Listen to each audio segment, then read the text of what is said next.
Première épître de Paul aux Corinthiens, chapitre 6.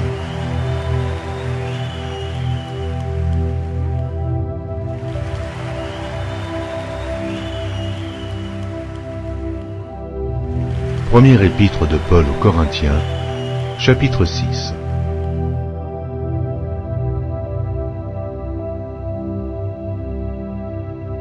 Quelqu'un de vous, lorsqu'il a un différend avec un autre, ose-t-il plaider devant les injustes et non devant les saints? Ne savez-vous pas que les saints jugeront le monde? Et si c'est par vous que le monde est jugé, vous êtes indignes de rendre les moindres jugements. Ne savez-vous pas que nous jugerons les anges? Et nous ne jugerions pas à plus forte raison les choses de cette vie? Quand donc vous avez des différends pour les choses de cette vie, ce sont des gens dont l'Église ne fait aucun cas que vous prenez pour juges. Je le dis à votre honte. Ainsi, il y a parmi vous pas un seul homme sage qui puisse se prononcer entre ses frères. Mais un frère plaide contre un frère, et cela devant des infidèles. C'est déjà certes un défaut chez vous que d'avoir des procès les uns avec les autres. Pourquoi ne souffrez-vous pas plutôt quelque injustice? Pourquoi ne vous laissez-vous pas plutôt dépouiller? Mais c'est vous qui commettez l'injustice et qui dépouillez, et c'est envers des frères que vous agissez de la sorte. Ne savez-vous pas que les injustes n'hériteront point le royaume de Dieu? Ne vous y trompez pas. Ni les impudiques, ni les idolâtres, ni les adultères, ni les efféminés, ni les infâmes, ni les voleurs, ni les cupides, ni les ivrognes, ni les outrageux, ni les ravisseurs, n'hériteront le royaume de Dieu. Et c'est là ce que vous étiez, quelques-uns de vous. Mais vous avez été lavés, mais vous avez été sanctifiés, mais vous avez été justifiés au nom du Seigneur Jésus-Christ et par l'Esprit de notre Dieu.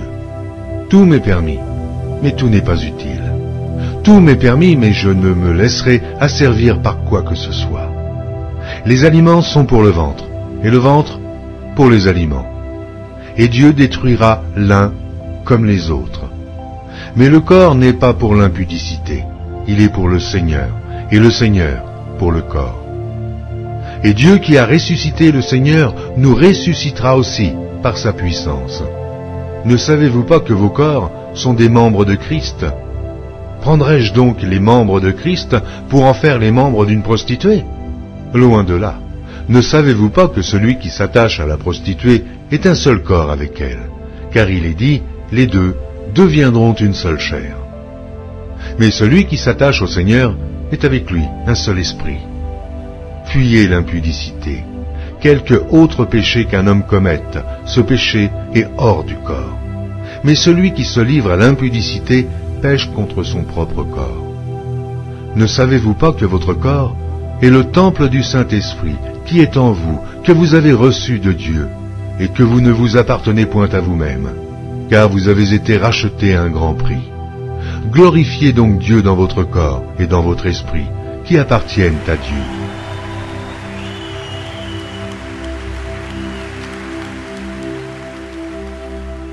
Amen.